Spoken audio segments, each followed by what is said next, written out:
Magandang araw po sa inyong lahat. Marami na po akong narinig na istorya tungkol sa mga kwentong aswang na ibinabahagi rin po sa inyo ng masusugid ninyong tagapakinig. Tangi ang inyong programa lamang po ang napili kong pagsulatan ng isang natatangi at nakakakilabot na aking karanasan. Sa nangyari po sa baryo ng Santa Fe. Naganap po iyon taong 1970, kung saan ay lumipat kami sa baryo ng matandang babae na nagbenta sa amin ng lupa. At dahil ex-convict po ako, walang gustong tumanggap sa akin.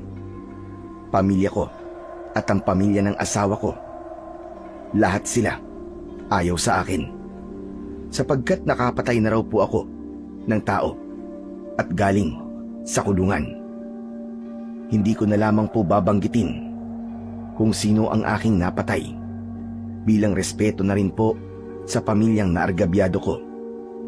Ganun naman po siguro kapag nahatulan ng guilty sa isang kasalanan. Magbabago rin ang pagtingin ng mga tao sa iyo at aalisan ka ng karapatan para makapagbago. Ang masakit, kahit po sa trabaho ay wala ring gustong tumanggap sa akin. Kaya pagsasaka po ang napili kong hanap buhay sa lugar na aming nilipatan. Ngunit ang katahimikan na hinahangad namin na mag-asawa ay kalbaryo pala ang aming mapupuntahan. Bago ko po simulan ang aking kwento, ay gusto ko pong sabihin sa inyo na ang ilang bahagi ng lugar at pangalan ng tao ay sinadya ko pong baguhin upang bigyan ng kaligtasan ang mga taong nakatira roon. Kilalanin niyo na po lamang ako sa pangalang Marco.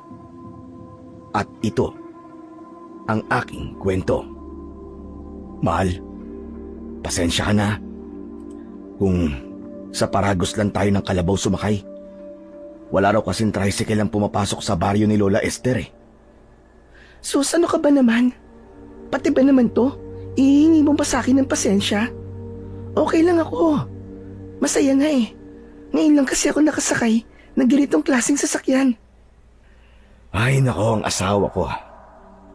Kaya minahal kita ng sobre dahil sa pagiging maunawain mo sa akin. Hayaan mo, kapag nakaraos tayo, bibili tayo ng motor na kapag gusto nating pumunta sa bayan. Binola mo pa ako. Totoo naman kasing sinasabi ko sa iyo eh. Masaya ako sa bagong yugto ng buhay natin. Isa pa, huwag tayong mangangarap ng sobra mahal. Yun lang kaya natin. Mahal, hindi ka ba nagsisisi? Nagsisisi saan? Na sumama ka sa akin kahit nakulong ako. Ay nako, magdadrama ka na naman ba? Alam mo mahal, nang makilala kita sa kulungan, alam ko na mabuti kang tao. Saka kahit kailan, hindi ko pinagsisisihan na sumama ako sa'yo. At ikaw ang pinili kong maging asawa. Hindi naman lahat ng nakukulong ay masama, di ba? Tsaka hindi ba, kaya ka naman nakulong ay dahil pinagtanggol mo lang naman ang kapatid mo. Hindi ko lang talaga maiwasan ang hindi malungkot, mahal. Talaga bang gusto mong tumira sa lugar na to? Marco, bakit ba pala yung tanong mo sa akin? Kanina ka pa hindi mapakali ah. Ikaw yata ang ayaw sa lugar na to eh. Eh kasi naman, mahal. Tignan mo ang palayan, oh. Tigang, tuyo, at walang buhay ang bawat paligid. Walang bahay na makikita. Parang nakakapanibago ang paligid, mahal. Malayong malayo sa itsura ng syudad. Sa una lang yan. Ayaw mo ba nun? Kapag nagsimula na tayo magtanim ng palay sa bukid, tayo lang ang magkakaroon ng bagong ani na palay. Di ba nakita mo naman? Wala sa kanila nagtatanim ng palay, kahit ng mga gulay. Pumapabor pa nga sa atin ang pagkakataon. Sana nga, mahal ko. Napakarami natin dapat patunayan. Sa pamilya mo, sa pamilya ko. Hinusgahan nila ang pagkatao ko, mahal. Hayaan mo na. Ang mahalaga, hindi kita hinusgahan at hindi ka masamang tao para sa akin. Ay nako, ngayon ka ba panghihinaan ng loob? Kasama mo na ako? Magiging tatay ka na, mahal. O ayan, sumisipa na naman ang anak natin, no? Narinig yata yung sinasabi mo. Ang lahat ng pagod at pag-aalala ko ng mga sandaling yon ay nawala, Sir Blair. Lalo na nang maramdaman ko ang paggalaw ng tiyan ng asawa kong si Amelia. Wala nang sasaya pa sa puso ng isang ama kapag naramdaman ang pintig ng puso ng kanyang anak sa sinapupunan ng asawa. Yun ang karanasan na tuluyang nagpabago sa aking pananaw sa buhay. Muli naming itinuon ang paningin sa daan. Nang mga oras na yon ay tanghaling tapat na. Mataas ang sikat ng araw, pero hindi namin yun pansin dahil abala kami sa pagtingin sa paligid na nadadaanan namin. Nakaupo kasi kami ni Amelia sa hulihan ng paragos, kaya malaya naming nakikita ang paligid ng lugar. Sino ba naman ang mag-aakala na sa edad kong 35 taon ay magiging tatay ako? Akala ko nun tatanda na ako ng binata Sus, bakit ikaw lang ba? Ako rin naman 28 taong gulang na ako. Bago binayayaan ng anak. Pero pakiramdam ko, Daisy pa rin ako. Ha? Anong Daisy? Daisy 8. Hindi ko napigilan ang hindi matawa sa biro na yon ni Amelia. Akala ko talaga niloko niya ako sa edad, kaya nahalikan ko siya sa kanyang kamay. At sa pagtungo ko, biglang gumewang ang gulong ng paragos. Napansin namin na nasagasaan ng gulong nito ang isang kalansay ng kalabaw. Bumakas ang takot sa mukha ng aking asawa dahil sa labis na gulat. Kaya naman, agad ko siyang niyakap ng maigpit at tinakluban ang kanyang mga mata. Humingi naman ng pasensya sa amin ang lalaking nakasakay sa ibabaw ng kalabaw na siyang may hawak sa tali noon. Salamat na lang talaga sa lalaki na yon dahil libre niya kaming pinasakay sa kanyang paragos.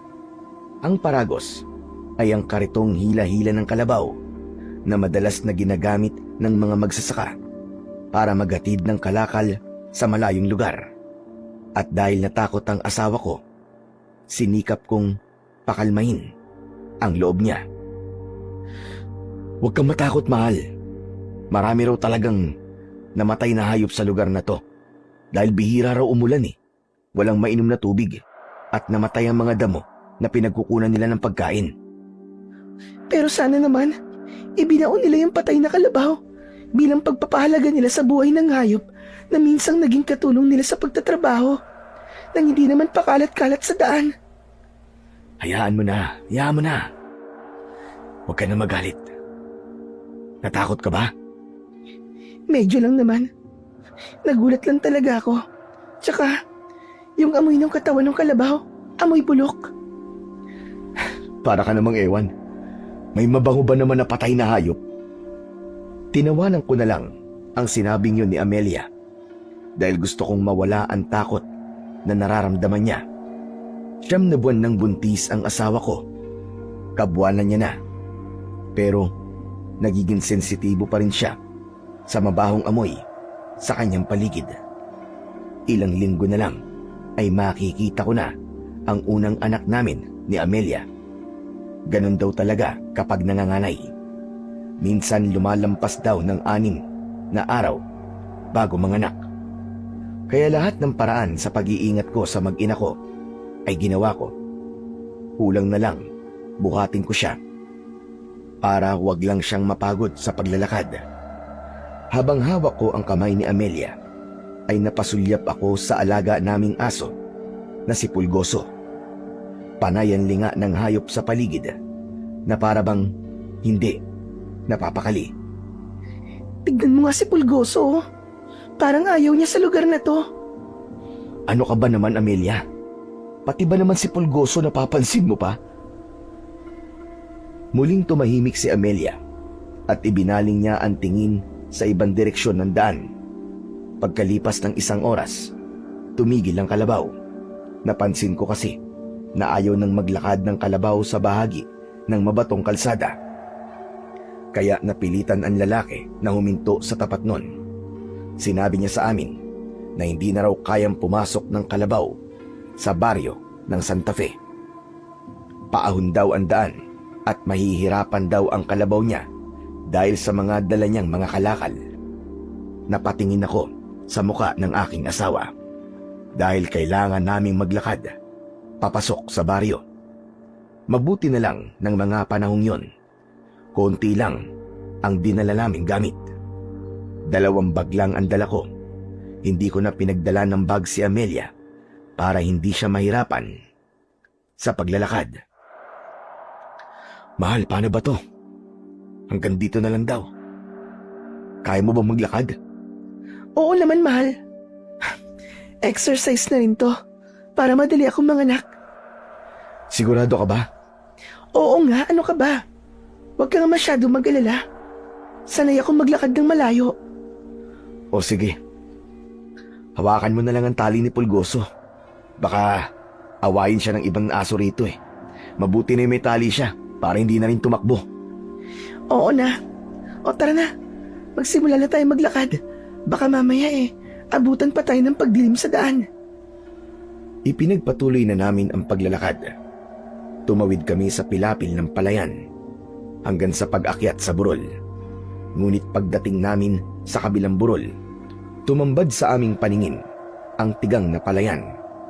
Sunog na mga kahoy at walang tubig na ilog. Para kaming nasa ibang planeta ng mga sandaling yon. Naramdaman ko para bang nagulat din si Amelia. Kaya kahit hirap ako sa pagdadala ng bag, ay nagawa ko pa rin siyang hawakan sa kamay. Napansin ko rin si Pulgoso na para bang may kinakatakutan. Umuungol ito na para bang umiiyak. Nang magtama ang aming paningin ng aking asawa, nakita ko rin ang pag-aalala sa mukha niya. Marco, kanina pa tayo naglalakad pero wala pa rin tayong nakikitang bahay. Sigurado ka ba, mahal, na wala ka nakalimutan na sinabi ni Lola Esther? Wala naman siyang ibang sinabi. Maliit lang daw ang Santa Fe, kaya hindi raw tayo maliligaw. Sinunod naman natin kung ano ang mga sinabi niya. Kaya huwag ka mag-alala. Ituloy na lang natin ang paglalakad. Sa pagpapatuloy ng paglalakad namin ng asawa ko, napansin ko ang paligid. Malawak ang damuhan na merong mga nagkalat na katawan ng patay na hayop. Kaya ang itsura ng lugar na yon ay nakadagdag sa takot na nararamdaman naming mag-asawa. At dahil doon, hindi na nagsalita pa si Amelia. Hawak niya ang kanyang tiyan, kaya hindi na ako nakatiis. Mahal ko, bakit kanina ka pa yatang walang kibo? Tumingin siya sa akin nang may bakas na lungkot ang muka. Saka muling tumingin sa daan. Sunod-sunod ang paghinga niya ng malalim. Pagkatapos, huminto si Amelia sa paglalakad at nagsalita habang titig na titig sa mga mata ko. Mahal, tama kaya tong desisyon natin? Teka, akala ko ba ayos lang sa'yo na nandito tayo?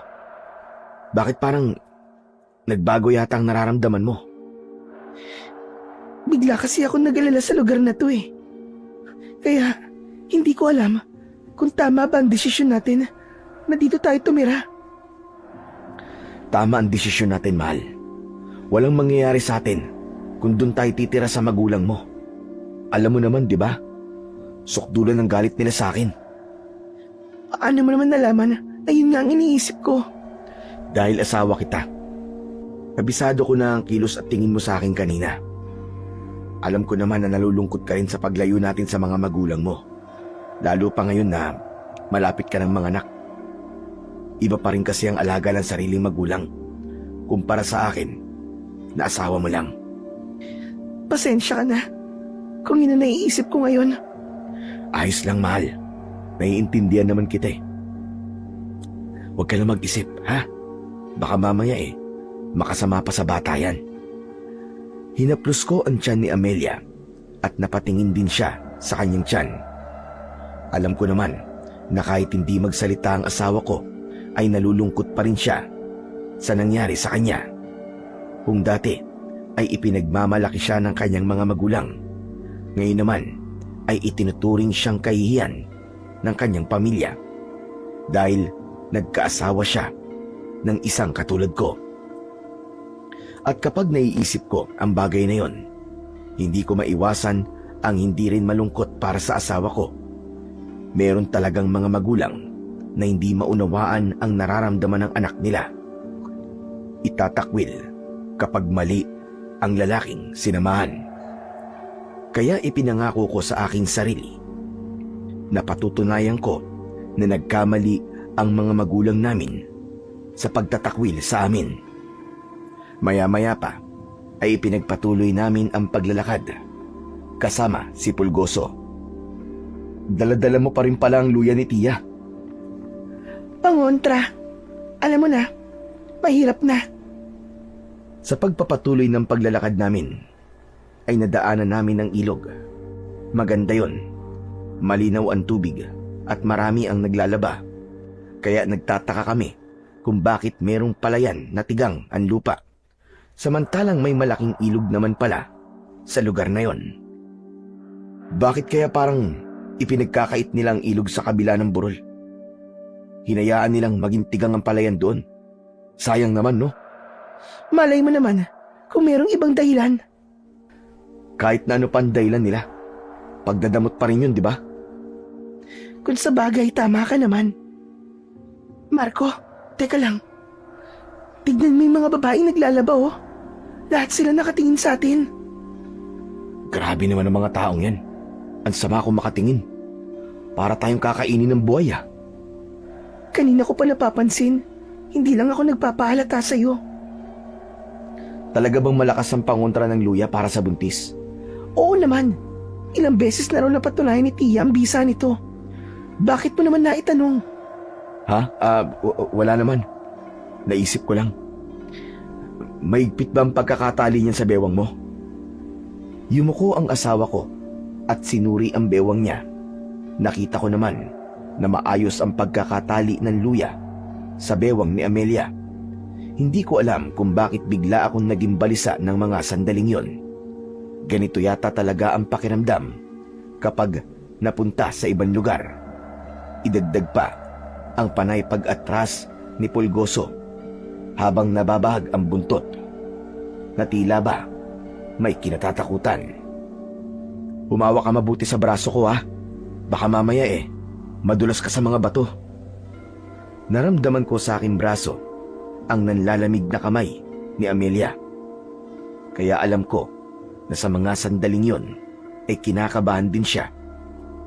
Maya-maya pa ay nakatawid na kami sa ilog habang nararamdaman pa rin ang masasamang tingin ng mga kababaihan na naroon. Iniisip ko na lang na baka ngayon lang sila nakakita ng lalaking may tato sa katawan. Kaya nila pinagtitinginan kaming mag-asawa. O baka naman ay nagagandang lalaki lamang sila sa akin. Kaya hindi sila kumukurap sa pagtingin sa akin. Lahat ng posibleng dahilan ay inisip ko ng mga sandaling yon para mabawasan ang pag-aalala na nararamdaman ko. Mahal, mukhang madulas ang daan sa pilapil ng palayan. Ligtas ba kung tutuloy tayo dyan? Oo, akong bahala sa'yo. Parang nararamdaman ko na ang pagod, mahal. Kanina pa tayo naglalakad Sumasakit na rin pati tiyan ko. Ano kaya kung magpahinga na muna tayo? Ha? Naku, ganun ba? Sandali. Hahanap muna tayo ng puno na pwede nating masilungan. Inilinga ko ang paningin ko sa paligid ng lugar. Pero natanaw namin ang maraming bahay na gawa sa kugon at kawayan. Merong mga tao na naglilinis ng kanilang harapan. Nagwawalis ang mga babae. May ilang kalalakihan na nagsisibak ng kahoy na panggatong. Pero ang mas umagaw sa aming atensyon, ang mga banderitas na isinasabit ng ilang lalaki sa gilid ng daan. Teka mahal, kaya pa ba? Konting tiis pa. May mga bahay na akong nakikita eh. Sa palagay ko, nandito na tayo sa baryo ng Santa Fe. Kung sa bagay, para makapagpahinga ako ng maayos, baka gabihin pa tayo sa daan eh. Ang sabi pa naman ni Lola Esther, marami raw aayusin sa bahay. Huwag kang mag-alala. Nadala ko naman ng martilyo ng matandang nakasama ko sa kulungan eh. Karpintero kasi siya roon sa loob. Kaya na makalaya siya, sa akin na iniwan lahat ng mga gamit niya. Hindi ko naman inaasahan na magkakaroon pala ito ng silbi sa akin sa paglipat natin dito. Parang sinadya talaga ng pagkakataon, no? Mabuti na lang talaga at naalala mong dalhin. Bigla kong naalala ang tungkol kay Lolo Agno na nagbigay sa akin ng magandang martilyo. Yun ang naging regalo niya sa akin nang makalaya siya sa kulungan. Magmula noon, madalas ko nang dinadala ang martilyo kahit saan ako magpunta. Muling nabaling ang atensyon ko sa lugar na aming kinaroroonan. Kahit paano ay nawala ang takot na nararamdaman ko, pati ng asawa ko, dahil tuluyan na kaming nakahinga ng maluwag nang makita ang kabuuan ng lugar na yon. Pagkalipas ng ilang minuto, sa wakas, narating namin ang maliit na tarangkahan ng baryo kung saan ay pinagtitinginan na naman kami ng mga tao, lalo na ang asawa ko na nakakapit sa aking braso. Si Pulgoso naman ay nakasiksik din sa aming dalawa ni Amelia. Dahan-dahan kaming naglakad, kaya napansin namin na tumigil ang lahat sa kanilang mga ginagawa, pati na ang mga kalalakian na nag-aayos ng banderitas sa gilid ng daan. Mahal ko, nakita mo ba ang itsura ng kanilang banderita sa gilid ng daan? Oh, bakit? Mukha kasing ano eh. Mukhang ano, Amelia? Hindi naman mukhang banderitas yan eh. Parang pinato yung bituka ng hayop. Mahal, huwag mong takutin ang sarili mo. Ano ka ba? Huwag mo nalang pansinin ang mga yan. Alalahanin mo, buntis ka. Baka makasama sa'yo kung palagi mong papansinin ang mga ginagawa nila. Malay mo naman, meron silang kaugalian dito. Hayaan mo na lang. Nasabi ko lang yun sa asawa ko para wag na siyang matakot. Gusto ko tuloy pagsisiyan ang pagpunta sa baring yun dahil sa mga taong nakatira doon. Pero kahit may kakaiba kaming napapansin, nanatili pa rin kaming kalmado at ipinakita ko sa aking asawa na matapang ako at kaya ko siyang protektahan anuman ang mangyari. Ilang saglit pa ay may humarang sa amin na isang lalaki. Wala siyang damit na pang-itaas, kagaya ng ibang mga lalaking naroroon. Suot lang nila ang salawal na puti. Ang mga babae naman ay nakasuot ng bestidang kulay puti. Ang laylayan nun ay halos sumayad na sa lupa, para akong ibinalik sa sinaunang panahon. Maya-maya pa ay nabaling naman ang atensyon namin sa lalaking nagsalita. Napansin ko, may baril siya sa gilid ng kanyang bewang. Nagsindi ang lalaki ng sigarilyo at iniabot niya yon sa akin. Sigarilyo? Sige ho, salamat na lang. Ayos lang ho. Hindi naman ako naninigarilyo eh. Saan kayo galing? Batangas ho. Bakit kayo nandito? Dito kasi kami nakabili ng lupa. Kami ang nakabili ng lupain ni Lola Esther. Diyan po sa unahan ng baryo. Yung po may malawak na palayan. Oo. Si Lola Esther. Matagal nang abandonado ang lupa at bahay na yon.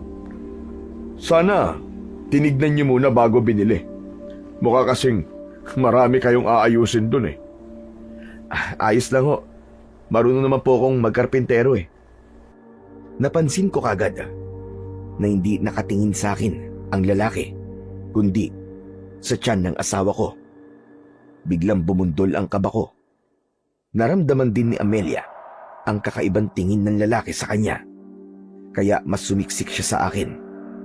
Naisip ko na lang na baka ganun lang talaga sila kung makatingin. Dahil maganda at kakaiba ang suot namin na damit kumpara sa kanilang mga kasuotan. Maya-maya pa ay muling nakipag-usap sa akin ang lalaki na para bang umaasta siyang matagal na kaming kakilala. Habang hindi pa rin niya inaalis ang tingin sa tiyan ng asawa ko. Mas hinihigpitan ko ang pagkapit sa kamay ng asawa ko. Kulang na lang ay magtago siya sa likod ko. Saka ko lang naman napansin na may bahid ng dugo ang balat ng lalaki. Kaya pala, naaamoy ko ang malansang singaw ng katawan niya. Hindi naman yun nakaligtas sa kaharap ko. Nahuli niya akong nakatingin sa balat niya. Eto ba? Naku, pasensya na kayo. Malansa katawan ko eh. Paano? Nagkatay kami ng baboy kanina. May konti kasi kaming pagsasalo mamayang gabi. Kaya minamadali namin ang pag-aayos sa mga banderitas. Kaya hindi ko napansin na marumi pala ang katawan ko. Ano po ba ang okasyon? Konting salo-salo lang ng pamilya. Halos lahat kaming nakatira rito magkakamag-anak. Walang iba rito, maliban sa inyong mag-asawa. Magtatanong pa sana ako sa lalaki nang maramdaman ko ang kamay ni Amelia sa braso ko na para bang hinihilan niya na ako para umalis sa lugar na yon. At teka, matanong ko lang, saan ba kayo sa Batangas? Trapeche po. Alam ko yun. Taniman ng mga tubo at puting rosas. Matagal na po naubos ang mga pananim doon. Nagsindi ang lalaki ng sigarilyo habang pakalug-kalug ang ulo dahil sumasang-ayon siya sa sinasabi ko. Si Amelia naman, kanina pang walang imik habang nakakapit pa rin sa aking braso. Ganun talaga kapag nasa ibang lugar, kailangan makisama, lalo na sa mga tao na nakatira doon. Kailangang hindi sila tatalikuran kapag nakikipag-usap. Yun ang pagpapakita ng respeto at pakikisama sa mga tao sa baryo. Ako nga pala si Natoy. Ako ang namumuno sa baryo na to. Kapag may problema, magsabi lang kayo at ako na ang bahalang umayos. Kaya kung kailangan nyo ng tulong ko, huwag kayong mahihiyang magsabi. Salamat po, Mang Natoy. Dito walang problema. Tahimik ang lugar namin at malulusog ang mga tanim. Kaya lang, noong nakaraang buwan, nagkaroon ng epidemya eh. Epidemya? 20 bata ang namatay.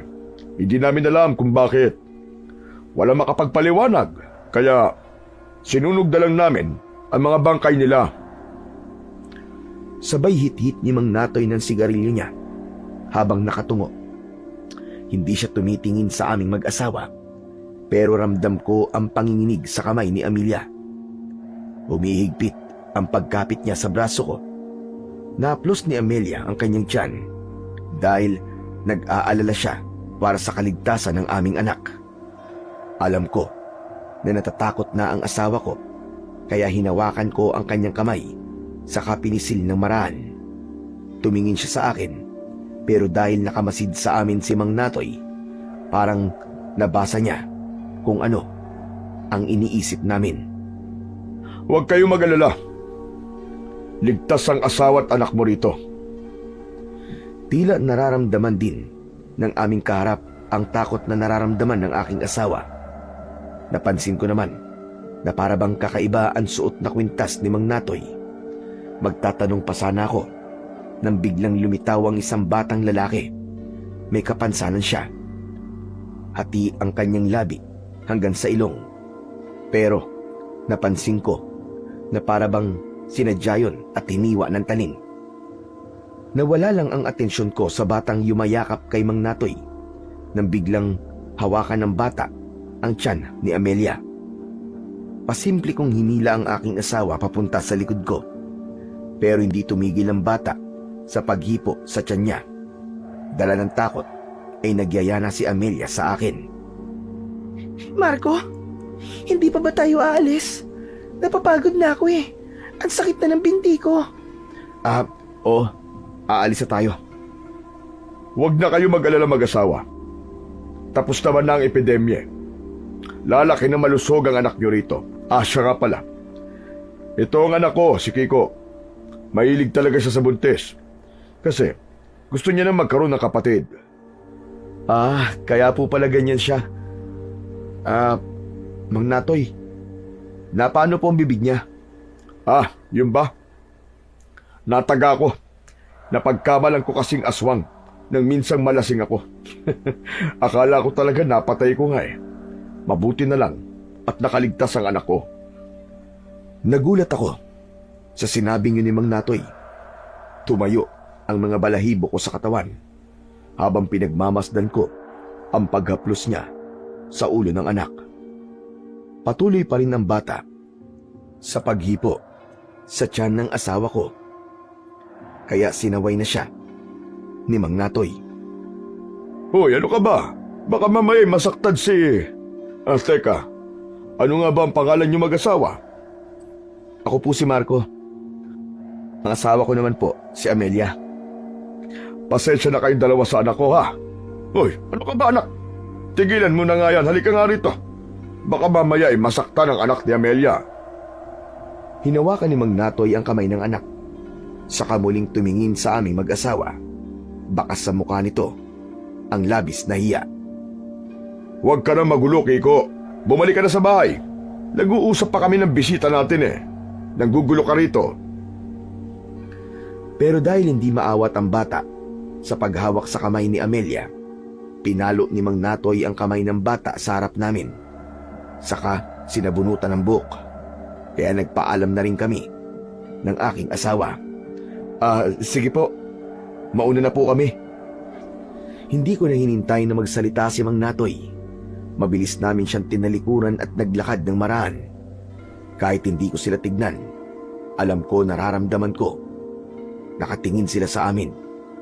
Lalong-lalo na sa asawa kong si Amelia. Saka ko lang napansin ang naluluwang mga mata ng aking asawa. Akala ko, hindi pa tayo aalis dun eh. Kapag napapakwento ka talaga, limot mo na ang totoong sadya natin sa lugar na to. Nakakainis ka. Kanina pa kita hinihila eh. Pambihira ka talaga, oo. Sandali lang, ang puso mo naman. Galit ka na naman kaagad. Makakasama sa anak natin yan eh. Ikaw naman kasi, nakita mo na nga na halos haluin na ng batang yun ang tiyan ko. Kontento ka pa rin sa pakikipag-usap sa lalaking yun. Oo, naaawat na. Huwag ka na magalit, mahal. Pasensya ka na talaga. Hindi ko lang talaga maiwasan si Mang Natoy kasi mabuti naman yung pakikitungo niya sa atin eh. Kaya huwag ka na magalit. Hayaan mo at sa susunod, iiwasan na lang natin yung bata. At si Mang Natoy kung gusto mo. Ayos ba yun? Akala ko, pagtapos naming mapansin ang kakaibang lugar na yon sa bakuran ni Mang Natoy, ay tapos na ang takot na mararamdaman namin ni Amelia. Pero, nagkamali ako. Nadaanan namin ang ilang pangkat ng mga kababaihan na nakasuot ng kulay itim na bestida. Magulo ang kanilang buhok at ang paraan ng kanilang pag-iyak ay parang alulong ng aso. Kaya si Pulgoso naman ang naging balisa ng oras na yon. Tinahulan niya ang mga babaeng walang tigil sa pagyuko sa lupa. Diyos ko naman, ano bang klaseng lugar to? Parang gusto ko na yatang magsisi na nagpunta tayo rito, Marco. Huwag kang mag-alala. Baka naman nagluluksa lamang sila. Mukha naman silang namatayan ng mahal sa buhay.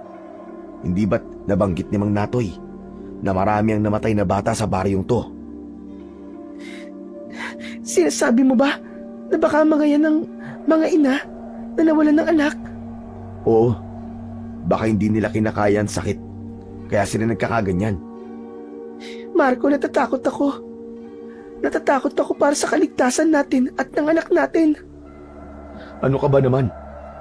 Walang mangyayari sa atin at sa anak natin. Hinding-hindi ko yung papayagan. Upang mabawasan ang takot na nararamdaman ng asawa ko, niyakap ko siya ng maigpit. Saka lang namin napansin na sementeryo pala ang lugar na yon dahil sa mga krus na nakabaon sa lupa. Kaya kahit papano, nabawasan ang pangamba ko dahil hindi sila takot sa krus. Ibig sabihin lang nun ay hindi sila mga aswang.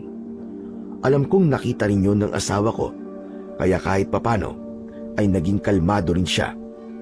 Ipinagpatuloy namin ang paglalakad at hindi nagtagal ay bumungad sa amin ang isang lumang bahay na may mga puno sa palibot. Ibinaba ko ang dala kong mga bag, saka humarap sa aking asawa. Dito na tayo titira, Amelia. O ano? Maganda naman ang bahay, di ba? Maganda nga, pero kakaiba naman ang lugar. O akala ko ba gusto mo rito? Hindi na ngayon, Marco. Pagkatapos ko makita ang mga taong nakatira rito, gusto ko ng pagsisiyan ng pagsama sa iyo rito. Ano ka ba naman, Amelia? Akala ko ba nagkasundo na tayo? Yun din ang akala ko eh. Huwag mo na munang husgahan ng lugar na to. Subukan na muna nating kahit 2 araw lang. Kapag hindi talaga pwede, abay di, babalik na tayo ng Batangas. Isang malalim na buntong hininga ang itinugon lang sa akin ni Amelia. Hindi niya ako kinausap. Basta siyang pumasok sa loob ng bahay at nag-ayos ng mga gamit. Hinayaan ko na lang siya dahil hanggat maaari, ayaw ko nang may pinagtatalunan kaming mag-asawa para hindi na lumaki ang gulo. Hinayaan ko muna siya na mag-isa. Ako naman ay naghanda ng mga kakailanganin sa pagpapanday ng sira sa bahay. Pagkatapos kong ayusin ang gamit, ay umakyat na ako sa bubong. Inayos ko na rin ang bubong. Pagkatapos ay isinunod ko naman ang mga sirang dingding. Sinigurado ko na maganda ang pagkakagawa ko nun at natutunan ko rin naman yon kay Lolo Agno. Kahit hindi ko nakikita si Amelia, alam ko na hawak niya ngayon ng santo na may tinik sa ulo o ribulto ng Panginoon. Katoliko po kasi kami at yun ang aming paniniwala. Ako naman po, simula nang makulong, alam ko na nagkulang na rin po ako sa pananampalataya sa Panginoon. Hindi na po ako madalas na tumatawag sa Kanya o manalangin man lang kahit ilang saglit lang. Katwiran ko ng mga sandaling yon. Basta alam ko na may Diyos ay sapat na yon. Nang matapos ako sa pagkakarpintero, ay muli ko yung pinagmasdan. Ayos na to. Pwede na akong pumasok sa loob. Paglinga ko sa paligid, ay napansin ko ang asong si Pulgoso. Panay ang pagtahol niya sa harap ng kakauyan na malapit sa aming bahay. Para bang may nakikita ito na hindi nakikita ng ordinaryong tao. Nilapitan ko ang alaga kong hayop, sakay nawakan ng kanyang likod. Itinali ko muna siya sa hagdan bago ako tuluyang umakyat sa itaas ng bahay. Pagpasok ko sa loob, nakadisplay na ang mga santo sa tapat ng pintuan. At dahil malapit ng dumilim ng mga sandaling yon, meron na yung kandila. Hinanap ng aking mga mata si Amelia at nakita ko na siya na hinihimas niya ang kanyang tiyan. Baka sa mukha niya ang sakit na para bang nahihirapan siya sa kanyang tiyan. Napansin ko rin na butil-butil ang pawis niya sa noo. Nilapitan ko siya at hinawakan ang kanyang tiyan. Mahal ko, ano ba nangyayari sa'yo? Masakit na masakit ang tiyan ko, Marco. Nagsimula lang to. Nanghawakan ng batang yun ang tiyan ko. Ganun ba? Sandali lang at may dinala yata ako ditong bote ng langis. Hahaplasan ko ang tiyan mo. Agad akong naggalungkat ng bote ng langis sa loob ng bag ko. Nang makita ko yon, ay agad kong inihaplas sa tiyan ng asawa ko. Matigas yun, kaya napatingin ako sa kanya. Mahal, hindi naman kaya manganganak ka na? Hindi pa ako manganganak. Wala pa namang lumalabas sa akin eh. Nagsimula lang talaga to nung hawakan ng batang tiyan ko. Baka naman nag-iisip pa lang ng kung ano-ano. Teka, naniniwala ka ba sa usog? Yung sumasakit ang tiyan kapag may nakakausap na taong pagod o gutom. Balis yun sa kabikulan. Pero sa atin, usog ang tawag doon. Kahit ano pa ang tawag doon, naniniwala ako. Kasi kanina naman, ayos pa ang pakiramdam ko eh. Simula nung makausap natin na magkabang yun, sumakit na ang tiyan ko. Baka nauusog na ako, Marco. O sige, ganito na lang. Kapag hindi nawala ang sakit ng tiyan mo, sa langis na inilagay ko, maghahanap tayo ng albularyo sa lugar na to at ipapagamot kita. Tumango ang asawa ko sa sinabi ko, habang himas pa rin niya ang kanyang tiyan. Nakangiwi ang mukha niya na lalong nagbigay sa akin ng labis na pag-aalala. Bakit hindi ko naisip yun? Sana, inuna ko na muna na maghanap ng albularyo bago ako nagkarpintero. Kahit naman magsisi ako ng mga sandaling yon, huli na. Nangyari na yon sa asawa ko. Pagsapit ng gabi, hindi pa rin humihiga sa katre si Amelia. Kaya bumangon na rin ako. Mahal, kumusta na ang pakiramdam mo? Masakit pa ba tiyan mo? Oo eh, ayaw talagang mawala. Ang sakit talaga, Marco. Sige na, maganda ka na. Maghahanap tayo ng albularyo. Magtatanong-tanong ako sa mga tao rito. Baka may alam silang manggagamot. Pero Marco, gabi na eh. Kesa naman magtiis ka dyan buong magdamag. Baka kung ano na yan eh. Inalalayan kong tumayo si Amelia at binihisan ko siya ng damit. Saka pinag-jacket ko na rin. Dinala ko ang lumang gasera at itak na madalas kong ginagamit. Itinago ko yun sa aking likod. Isinuksok ko sa aking bewang at tinakluban ng damit. Pagkatapos nun, ay lumabas na kami ng bahay. Habang naglalakad naman kami, ay narinig namin na parang nagkakasiyan sa loob ng bahay na nadaanan namin kanina. Maririnig din ang tunog ng gitara at kulintang. Hindi yun sinasabayan ng awitin, kundi ang naririnig lang nakasabay ng tunog ay ang malalakas na tawanan ng mga lalaking lasing. Para bang yun ang nagsisilbing awit para sa instrumento nila. Humigpit naman ang kapit ng kamay ng aking asawa sa braso ko. Mahal, sigurado ka ba sa gagawin natin? Oo naman, huwag ka mag-alala. Magtatanong lang naman tayo sa kanila eh. Wala nang nagawa ang asawa ko, kundi sumunod na lamang sa akin. Dahil nakikita ko naman na sobra na siyang nasasaktan sa kanyang tiyan. Kaya naman, mahigpit ko siyang inakbayan habang naglalakad. Pagpasok namin sa pintuan ng malaking bahay, nakita namin ang maraming tao. Lahat sila ay walang suot na pang-itaas na damit. Nagkakasiyaan sila na para bang meron silang sariling mundo. Agaw pansin din sa amin ang isang matandang babae. Hawak ang isang instrumentong kung tawagin ay kulintang. Nung una ay hindi ko alam ang ibig sabihin ng instrumentong yun. Pero nang marinig ko ang tunog nun, para bang inuutusan nun ang mga taong naroroon na manahimik. Hindi na lang namin sila pinansin dahil baka mas lalo lamang kaming magtawag ng atensyon. Hanggang sa makita ko ang isang matandang lalaki. Bulag siya at sunog ang kanyang muka. Kinilabutan ako dahil para siyang naaagnas na bangkay. Sobra talaga ang takot na idinulot ng mga tao na yon sa aming mag-asawa. Kaya kahit ganun ang nararamdaman ko, nanatili akong matatag para sa asawa kong si Amelia. Tatang, tanong lang po, meron po bang manggagamot dito? Hindi sumagot ang matandang nakatayo sa harap ng lamesa. Hawak ng matanda ang bote ng alak at bigla siyang natigilan. Nang hindi sumagot ang matanda, narinig ko ang boses ng matandang babae sa gilid ng bahay. Ibinaba niya ang kulintang at masamang tumingin sa amin. Wala na. Wala nang manggagamot sa baryong ito. Napatitig ako sa matandang babae nang magsalita siya ng ganun. Habang nakatingin siya sa asawa ko, kakaiba ang kanyang mga mata. Pati ang maitim niyang labi. Hulubot ang kanyang muka at magulo ang kanyang buhok.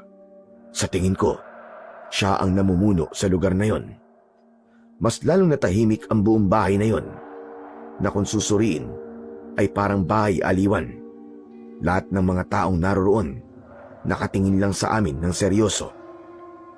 Maya-maya pa ay lumapit sa amin ng pamilyar na lalaki. Si Mang Natoy. Mukhang nakainom na siya dahil medyo pasuray-suray na ang kanyang paglalakad. Oh, kayo pala. Kumusta kayo mag-asawa sa bahay na nilipatan nyo? Ayos lang po. Naghahanap lang po kami ng manggagamot. Aba bakit? Sumasakit ba ang tiyan ni Amelia? Hindi ko inaasahan na bigla niyang hahawakan ng tiyan ng aking asawa. Sa una ay hinayaan ko siya dahil baka nagmamalasakit lang siya sa amin. Ano ba masakit sa iyo, Amelia? Masakit ba ang tiyan mo? Hindi inalis ni Mang Natoy ang kanyang kamay sa tiyan ng asawa ko at halata ko naman na hindi komportable si Amelia sa ginagawa niya na yon kay Mang Natoy. Kaya tinabig ko ang kanyang kamay. Oh, bakit? Huwag niyo po siyang hahawakan. Bakit naman? Inaalam ko lang naman kung masakit talaga ang tiyan niya. Nagmamalasakit lang naman ako sa kanya. Ang damot mo naman. Hindi ko nagustuhan ang kanyang mga sinabi. Kaya nang muli niyang hahawakan ng tiyan ng aking asawa, malakas ko nang tinabig ang kanyang kamay. Nagsipagtayuan din ang mga kamag-anak niyang naroroon, habang ang matandang babae ay nakatingin sa amin at nanatiling nakaupo sa bangko. Ang matandang lalaki naman, na may sunog ang muka at bulag, ay lumapit sa may pintuan. Nagkatinginan kami ni Mang Natoy habang hawak ko pa rin ang kanyang kamay. Ano? Hindi mo ba bibitiwan ang kamay ko? Dahil hindi ko binitiwan ang kamay ni Mang Natoy, malakas niyang hinila ang kamay niya mula sa pagkakahawak ko at agad niya akong sinuntok sa aking muka. Kasunod nun, sinakal niya ako. Naramdaman ko ang magaspang niyang mga kamay. Bumaon ang kuko niya sa leeg ko. Dahil dun, natakot ng gusto si Amelia. Marco! Mang Natoy, ano ba? Bitiwan niyo po ang asawa ko! Pero hindi pinakinggan ni Mang Natoy si Amelia. Naramdaman ko na lang ng mga sandaling yon. Umangat ang paa ko sa sahig. Kaya mas lalong lumakas ang sigaw ng asawa ko.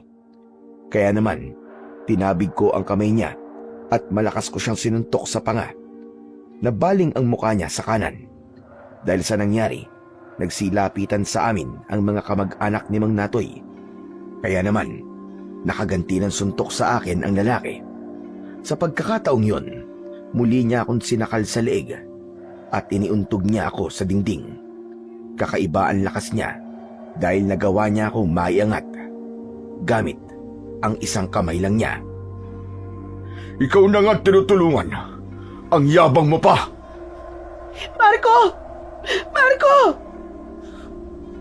Dayo lang kayo dito ah. Kung makaasta ka, kala mo, may ibubuga ka. Ika! Tama na yan! Pauwiin niyo na sila! Bigla kong naramdaman ang pagluwag ng kamay ni Mang Natoy sa aking leeg. Kasunod ng pagsalita ng matandang babae. Umuwi na kayo. Buntis siya. Hindi siya dapat natatakot. Habang nagsasalita ang matandang babae, nakatingin siya sa tiyan ng aking asawa. Saka lang ako tuluyang pinakawalan ni Mang Natoy. Para bang batas sa lugar na yon ang utos ng matandang babae. At si Mang Natoy naman, ang matapang na tauhan ng matanda. Pero ang matandang lalaki kanina na pumigil kay Mang Natoy, sa kanya ako naiwagaan. Hindi siya katulad ng mga taong naroroon. Iniligtas niya ako sa kamay ni Mang Natoy. Sa pagkakataong yon, pinili naming umalis dahil nag-aalala ako sa kaligtasan ng asawa ko. Pero kung nagkataon na wala akong inaalala, sinisigurado ko na mapapatay ko silang lahat. Yun ang isang bahagi ng aking pagkatao na hindi ko maaaring ipagsabi kahit na kanino. Iba akong magalit dahil hindi ko kayang kontrolin ang galit ko. Hindi ako natatakot pumatay ng tao, lalo na kapag alam kong nasa tama ako. Ayoko nang inaargabyado ako. Mula sa pagkabata, laman na ako ng gulo. Madalas akong napapaaway. Kaya naman, ang nangyari ngayon ay pangkaraniwan na lamang sa akin. Nagbago lang ako nang makilala ko at maging asawa si Amelia. Pero kapag siya na ang masasaktan, hindi ako magdadalawang isip na pumatay para sa aking pamilya. Pagdating namin sa bahay, napansin ko na nanginginig ang katawan ni Amelia dahil sa takot. Nakaupo siya sa bangko sa harap ng lamesa. Sa ibabaw naman nun ang isang gasera. Mahal, patawarin mo ko ha. Kung nangyari yun sa harap mo kanina. Hindi nagsalita si Amelia, para bang hindi niya makalimutan ang mga nangyari kanina. Kaya kumuha na lang ako ng dilata para maghanda ng pagkain. Nagutom ako sa suntok ni Mang Natoy. Pero syempre, kailangan kong baliwalain ang sakit para hindi na mag-alala ang asawa ko. Sa maghapon na yon, hanggang hating gabi, parang ang dami nang nangyari sa amin.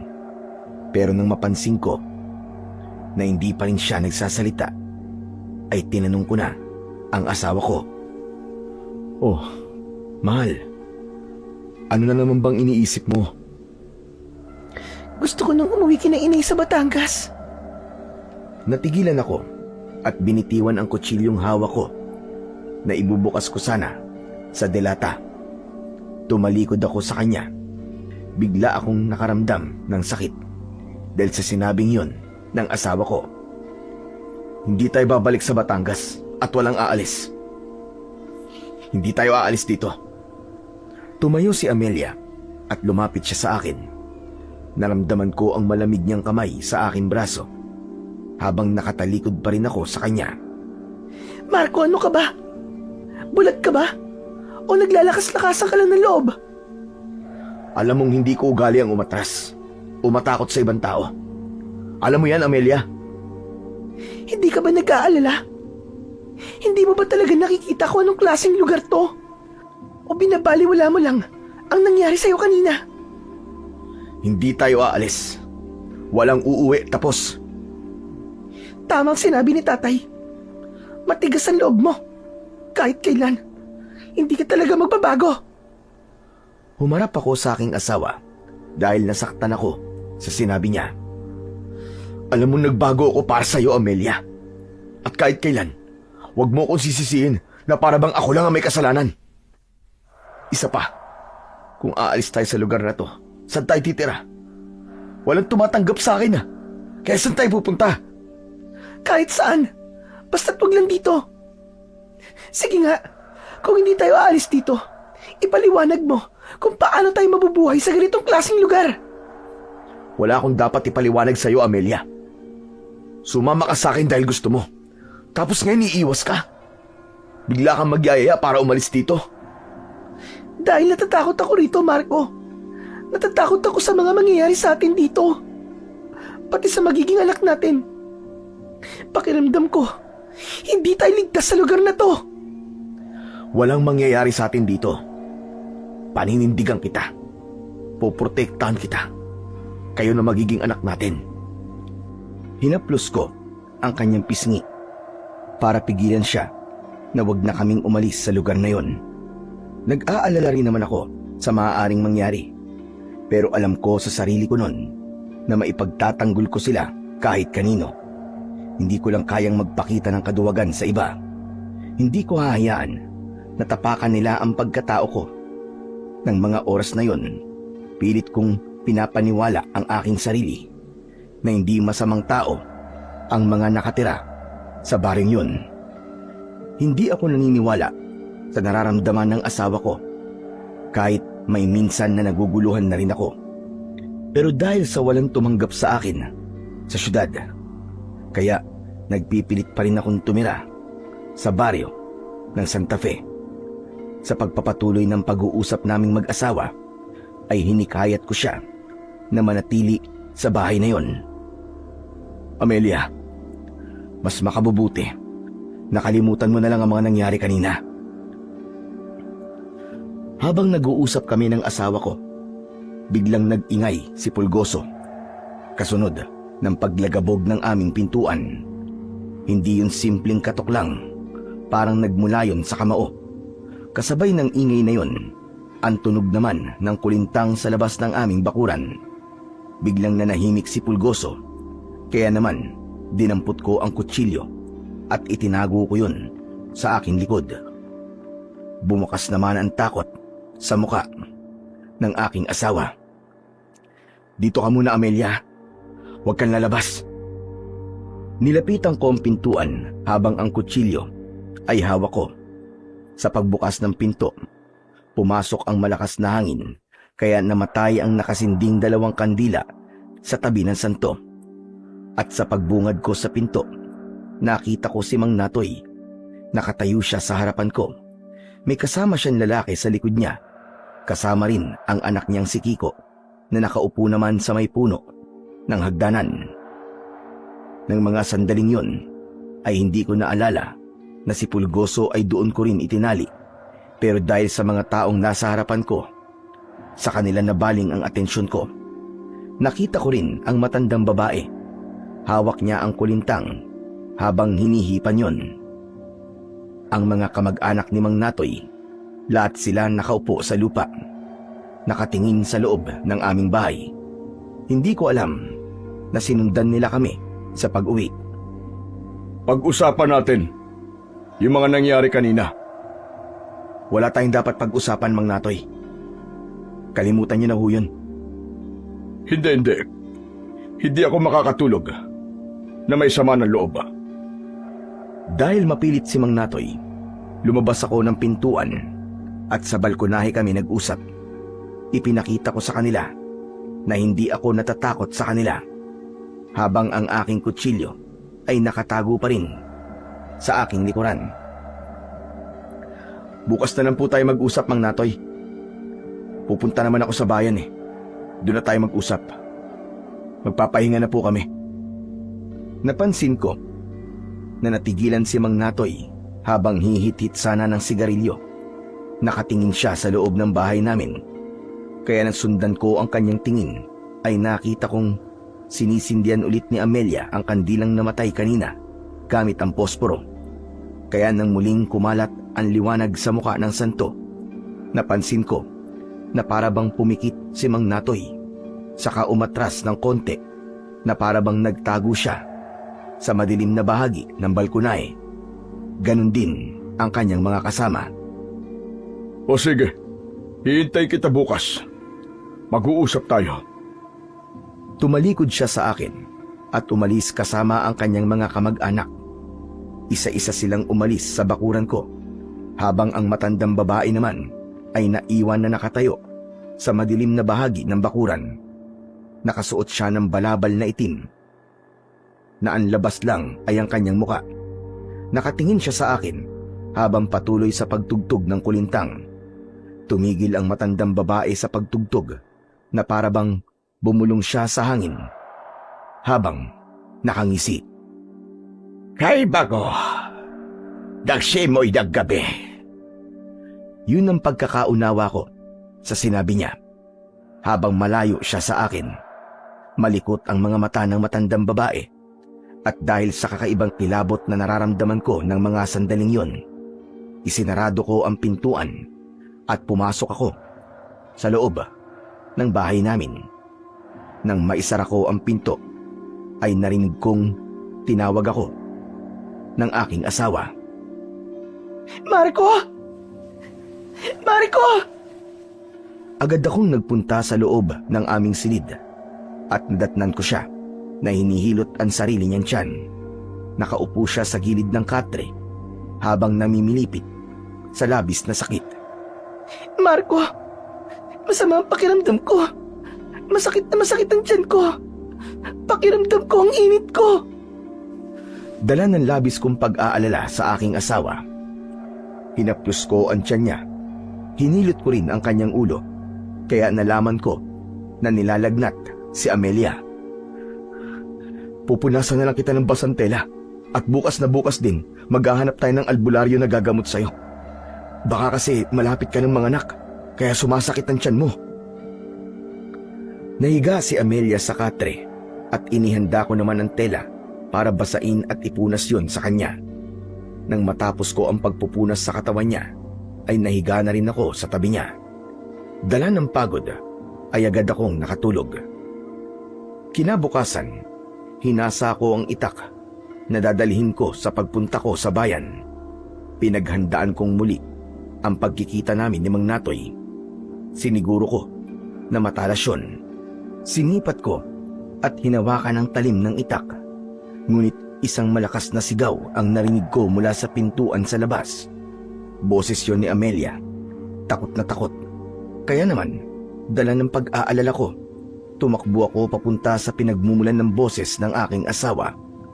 Nadatnan ko siya na umiiyak. Nanginginig ang kanyang mga kamay. Amelia? Ano nangyari? Ano nangyari, mahal? Magsalita ka! Amelia! Hindi sumagot ang aking asawa. Sa halip, itinuro niya ang alaga namin na si Pulgoso. Nanlaki ang mga mata ko nang makita ko ang pugot na ulo ni Pulgoso. Nakatusok yun sa matulis na kawayan habang ang dugo ay nakakalat sa lupa. Bakit hindi ko yun naisip? Mahal na mahal ni Amelia si Pulgoso, kaya gano'n na lang ang iyak niya. Niyakap ko siya ng mahigpit. Bumakas ang galit sa aking muka. Alam ko na si Mang Natoy ang may gawa nun sa aso namin. Marco! Marco, ang aso natin! Pinatay nila! Huminahon ka. Huminahon ka lang, Amelia. Halika, pumasok muna tayo sa kusina. Inalalayan ko siyang maglakad patungo sa kusina. Saka kumuha ng isang basong tubig at ipinainom yun sa kanya. Kita ko pa rin ang panginginig sa kanyang kamay. Kaya mas lalong umusbong ang galit ko para kay Mang Natoy. Kaya naman, hinanda ko ang aking itak. Isinuksok ko yun sa aking bewang. Pupuntahan ko na si Mang Natoy at mananagot siya sa pagpatay niya sa aking alagang aso. Isang plano na hindi ko sinabi kay Amelia. Lumapit ako sa harap ng altar. Hinawakan ko ang mukha ng rebulto, saka pumikit. Sa unang pagkakataon, ay nagdasal ako sa Panginoon na sana ay gabayan niya ako sa gagawin ko. Yun din ang unang pagkakataon na nagtiwala ako sa Panginoon, habang si Amelia naman ay nagtataka sa ikinikilos ko. Teka, Marco! Saan ka pupunta? Dito ka lang, Amelia. Huwag kang sumama. Hintayin mo ako, may aayusin lang ako. Marco! Umalis na lang tayo dito! Hindi ko pinansin ang sinabi ng asawa ko. Buo na ang pasya ko. Napapatayin ko si Mang Natoy dahil sa ginawa niya sa aso ko at para matigil na rin ang panggugulo niya sa amin. Habang nakatingin ako sa aking asawa, biglang napako ang paningin ko sa martilyo na nakapatong sa ibabaw ng lamesa. Hindi ko alam na para bang nakita ko na kumislap yun. Pero hindi ko nalang pinansin at kinausap ko si Amelia. Mahal, babalik ako. Huwag kang mag-alala. Mabilis lang ako ron. Hindi ko na hinintay na magsalita pa si Amelia para pigilan ako. Agad na akong umalis sa bahay at iniwanan ng aking asawa. Pagkalipas ng ilang minuto na paglalakad, nakarating ako sa bahay, aliwan. Nakatayo ako sa harap ng bahay. Napansin ko na tahimik ang paligid sa mga oras na yon. Para bang walang tao. Pero dahil galit na galit ako, mabilis akong pumasok sa loob ng bahay. Nakita ko ang bulag na matandang lalaki. Nagulat ito sa biglang pagpasok ko habang pinakikinggan ang kilos ko sa loob. Nasaan si Mang Natoy? Hindi kagad nakapagsalita ang matandang lalaki, kaya inulit ko ang pagtatanong sa kanya. Habang papalapit ako sa kanyang kinatatayuan, hindi ko rin inaalis ang paningin ko sa kanya. Saan ko makikita si Mang Natoy? Huwag ka nang maghanap ng gulo. Nasaan si Mang Natoy? Hindi ako sinagot ng matanda. habang pilit siyang lumilinga sa paligid na para bang balisa. Halata ang takot sa kilos ng matanda. Halos pabulong ang pagsasalita niya na para bang iniingatan nito na merong makarinig sa pinag-uusapan namin. Umalis na kayo ng asawa mo rito. Hindi mo ba alam na ang lahat ng mga taong nakatira rito ay mga aswang? Walang aswang-aswang sa akin. At walang aswang sa lugar na to. Kaya mabuti pa, ituro niyo sa akin kung nasan si Mang Natoy. Aswang sila. Aswang na tiktik na pumapatay sa mga babaeng buntis. Kaya hinaan mo ang boses mo, Marco. Naririnig nila tayo. Huwag niyo akong lukuhin, ha? Hindi mo ba naririnig ang mga ingay na yan? Hindi ka ba naniniwala? Pakinggan mo. Pakinggan mo ang ibinubulong ng hangin. Ang tunog sa paligid. Ang kanilang mga huni. Kaya't makinig kang mabuti. Umalis ka na. Ilayo mo ang asawa mo rito. Saglit na tumigil ang matanda sa pagsasalita habang pinakikinggan ang huni ng kulintang sa paligid, pati na ang tunog ng mga gitara at iyakan ng mga babae. Kahit mahina ang tunog ng mga yon, ay alam ko na nagsasabi ng totoo ang matanda. Pilit ko lang yun binabaliwala. Muling nagsalita ang matandang lalaki na halos pabulong ang boses. Ang Santa Fe ay pugad ng mga aswang na galing pa sa Visayas at Mindanao. Dito na sila nanirahan at namatay. Ngunit ang karamihan sa kanila ay nandito pa rin. Inilinga ko ang paningin sa aming paligid. Nagsimula na ring magtaasan ang mga balahibo ko sa katawan nang dahil sa takot. Nandyan labang sila sa paligid. Sige na, balikan mo na ang asawa mo bago pa sila magising. Ikaw, ano ka? Huwag kang magalala. Tao ako. Hinihintay ko lang ang oras ko dito dahil wala na rin akong pupuntahan. Sige na. Sandali. Hindi mo ba talaga ako nakikilala, Marco? Nang magtanong ang matandang lalaki, biglang bumundol ang kaba ko sa aking dibdib. Pamilyar sa akin ang kanyang boses, kahit may sunog ang kanyang muka at bulag ang kanyang mga mata. Alam ko na si Lolo Agno ang nakikita ko. Bakit nga ba hindi ko kagad napansin yon? Samantalang ang matanda, kahit hindi niya ako nakikita, ay agad niya akong nakilala. Napuno ng katanungan ang isip ko ng mga sandaling yon. Hindi ko alam na dito pa kami magtatagpo sa baryo ng Santa Fe. Teka, Lolo Agno? Lolo Agno, ikaw ba talaga yan? Oo, ako nga ito, Marco. Kagabi pa kita nakilala dahil kilalang kilala ko ang boses mo. Hindi lang ako nakipag-usap sa'yo dahil ayokong malaman nila na magkakilala tayo. Isa pa, nasa harapan natin ang matandang aswang na si Lukreng. Siya ang matandang babae na mahilig magpatugtog ng kulintang. Diyos ko po, Lolo Agno, ano po nangyari sa mukha niyo at sa mga mata niyo? Sinunog nila ako nang malaman nila na binulag ko ang sarili ko. Hindi sila kumakain ng tao na merong kapansanan. Kaya yun lang talaga ang taging naisip kong paraan para ako ay mabuhay. Kaya nanatili akong buhay sa lugar na ito. Kaya nagtataka ako kung bakit kayo nandito ng asawa mo. Dito po kami nakabili ng lupa. Binili po namin ng lupa ni Lola Esther. Mula po sa naipon ko nung nasa kulungan pa tayo. Si Esther baka mo. Matagal na siyang patay, Marco. Pinatay siya ni Natoy at ng mga kasama niya dahil siya ang albularyong gumagamot sa mga batang may sakit noon. Teka, ano po bang ibig sabihin ng pagtugtog po ng kulintang ng matandang babae na si Lola Lucrin? Ang kulintang ay pagtatawag ng aswang.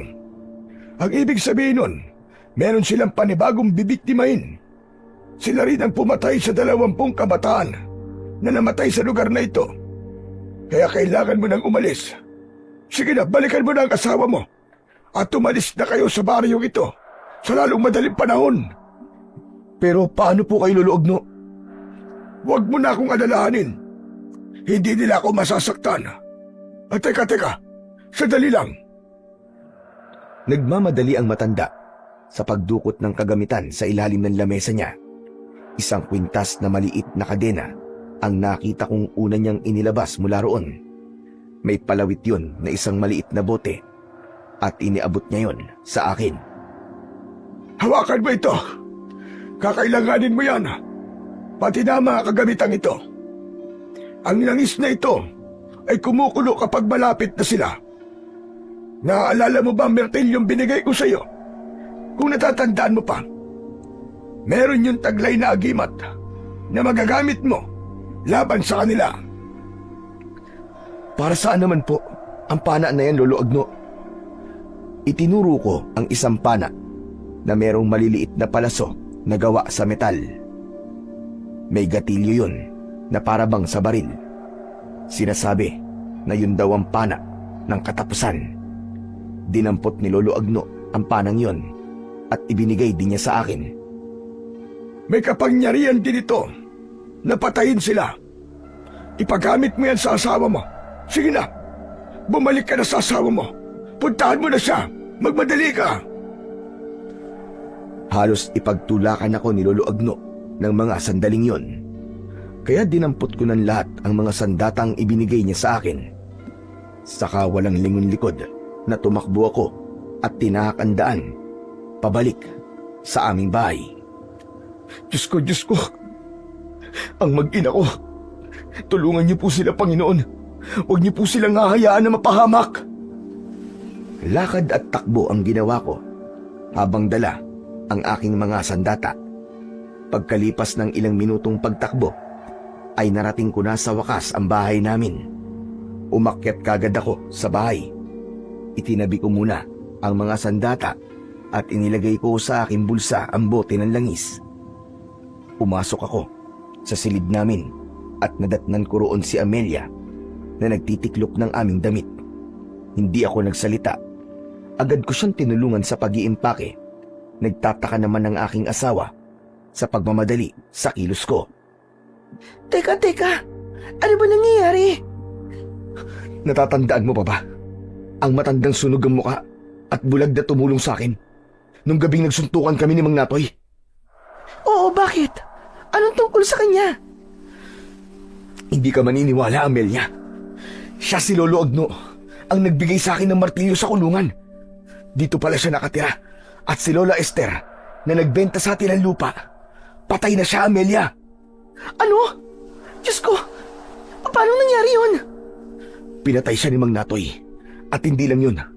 Siya rin ang pumatay sa 20 bata na sinasabi niya sa atin na namatay sa epidemya. Patawarin mo ako, mahal ko. Hindi kagad ako nakinig sa'yo. Hindi dapat tayo nandito. Bumalot ang takot sa muka ng aking asawa nang ipaalam ko sa kanya ang mga natuklasan ko mula sa matanda. Bilisan mo na, Amelia. Aalis na tayo rito. Nang matapos kami sa paghahanda ng damit, ay kinuha ko ang aking martilyo. Iniabot ko naman sa aking asawa ang pana na ibinigay sa akin ni Lolo Agno na maaari daw panlaban sa mga aswang na tiktik. Nagtataka naman si Amelia kung para saan ba ang sandatang yon. Paglabas namin ng pintuan ng bahay, habang dala ko ang 2 bag, narinig ko ang ingay ng tunog mula sa instrumento ng kulintang. Hudyat yun na nagising na ang mga aswang na tiktik. Dinukot ko ang bote ng langis sa aking bulsa at itinaas ko yun sa ere. Kitang-kita namin ni Amelia kung gaano kalakas ang pagkulo ng langis sa loob ng bote. Palatandaan yun na may aswang sa paligid. Pero hindi ko muna yun ipinaalam sa aking asawa dahil ayoko na lalo siyang matakot. Anak ng putya, mukhang di na tayo makakaalis sa baryo to, Amelia. Ha? Anong ibig mo sabihin? Nasa paligid lamang sila nagbabantay. Binabantayan nila mga kilos natin. Anong gagawin natin, Marco? Takot na ako rito. Wala tayong ibang magagawa kundi ang harapin sila. Hihintayin ko ang pagbabalik nila. Tumingala ako sa bubong ng aming bahay. Ibinaba ko ang dala kong mga bag, saka inalalayan si Amelia na pumasok sa loob ng aming kwarto. Tinignan ko ang bawat sulok ng aming bahay. Dito ka lang sa loob ha? May gagawin lang ako saglit sa labas. Tumango ang aking asawa. Mabilis akong umalis sa kanyang harapan dahil iniiwasan ko ang kanyang pagtatanong. Pagkalabas ko ng bahay ay nagpunta naman ako sa kakawyan at kumuha ng mga sanga ng kahoy na may katamtamang sukat para gagawin kong mga sibat. Dinala ko ang mga yon sa loob ng bahay at inilapag ko sa sahig ang mga yon. Tumingin sa akin si Amelia na kanina pang nagtataka sa mga kinikilos ko. Mahal, tulungan mo ko. May gagawin tayo. Mabilis namang kumilos ang aking asawa. Kahit tirap siya sa pag-iipon ng mga nakuha kong kahoy ay kinaya niya ng walang reklamo. Hindi na niya kinontra ang mga desisyon ko. Gumawa ako ng kulungan para sa aking asawa. Iniligay ko yon sa aming silid para kung sakaling mapasok kami ng mga aswang ay hindi kagad siya masasaktan. Ibinigay ko sa kanya ang langis at panak, habang ako naman ay tinulisan ko ang dulo ng mga kahoy na pinutol ko para gawing sibat. Wala kaming imikan na mag-asawa. Buong araw na inayos namin ang bahay, saka inihanda ang mga sandata. Nakasuksok sa aking bewang ang itak at martilyo. Handang-handa na ako ng mga sandaling yon, habang si Amelia naman ay wala pa ring alam sa totoong dahilan kung bakit ko yon ginagawa. Iniisip pa rin niya na si Mang Natoy ang pinaghahandaan namin. Pagsapit ng gabi, nagbago ang simoy ng hangin, pati ang ingay sa paligid. Marco? Anong ingay na yun? Nasisiguro ko na naghahanda na rin sila sa pagsalakay. Diyos ko, hindi po ako madalas na tumatawag sa inyo. Ngunit sa pagkakataong ito, Panginoon, gabayan niyo po kami. Iligtas niyo po kami laban sa mga masasamang nilalang. Ganon din ang ginawa ng aking asawa.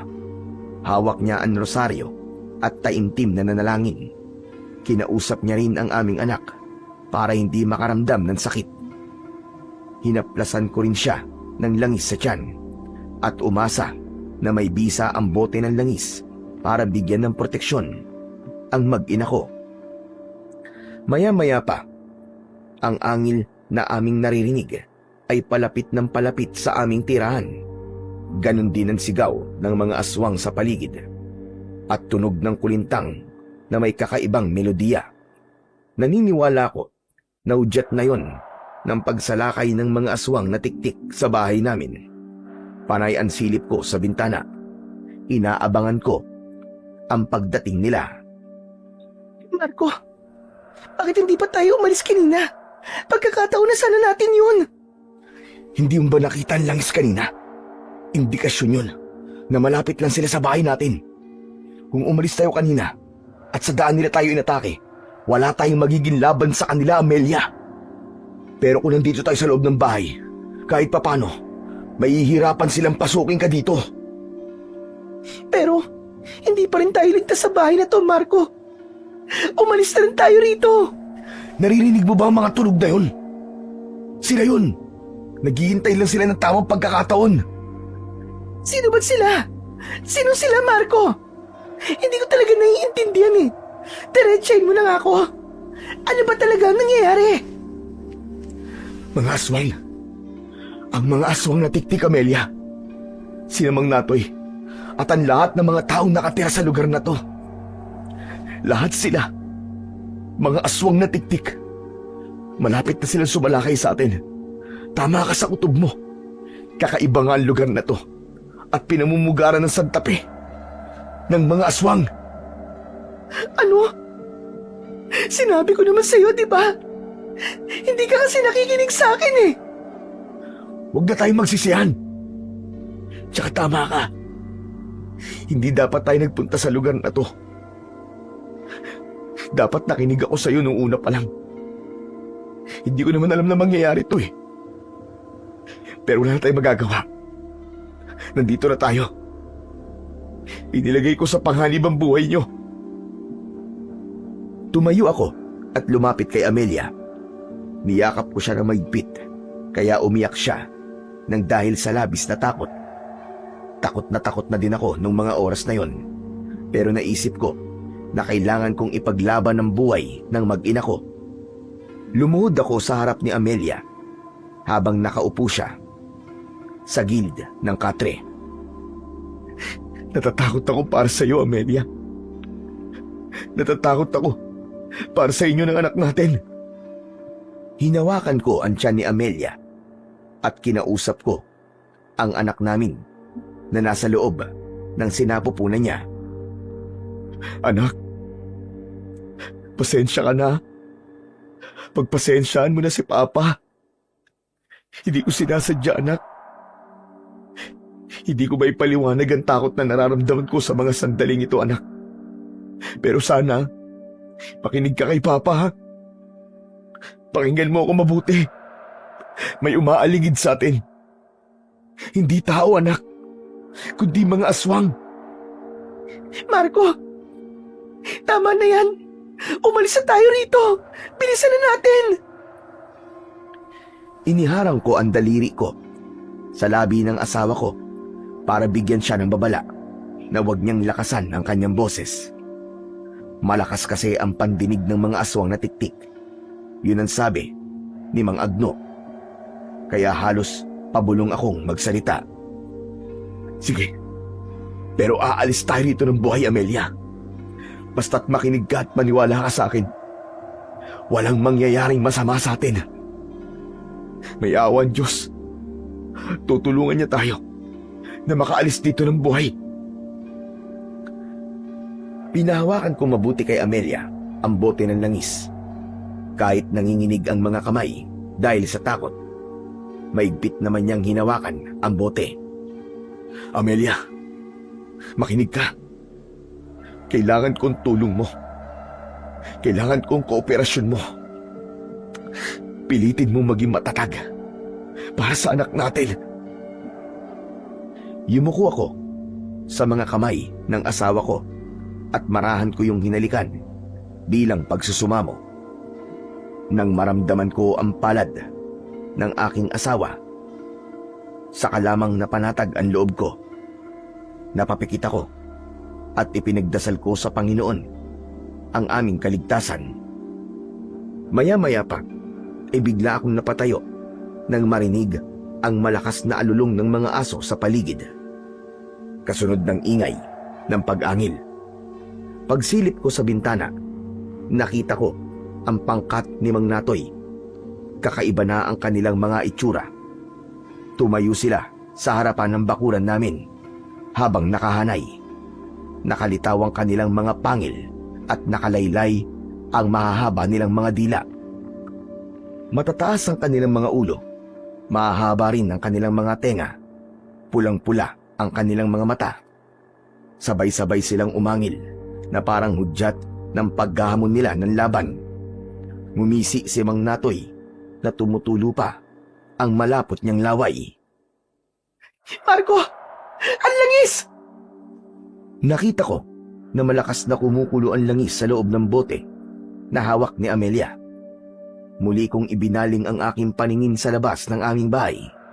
Lahat sila ay nakapalibot sa bakuran namin habang tumutulo ang kanilang laway na parabang gutom na mga mababangis na hayop. May mga umakyat sa puno papunta sa bubong ng bahay namin. Kaya naman, maigpit na hinawakan ni Amelia ang pana. Tumingala siya sa bubong at itinutok niya yon sa itaas.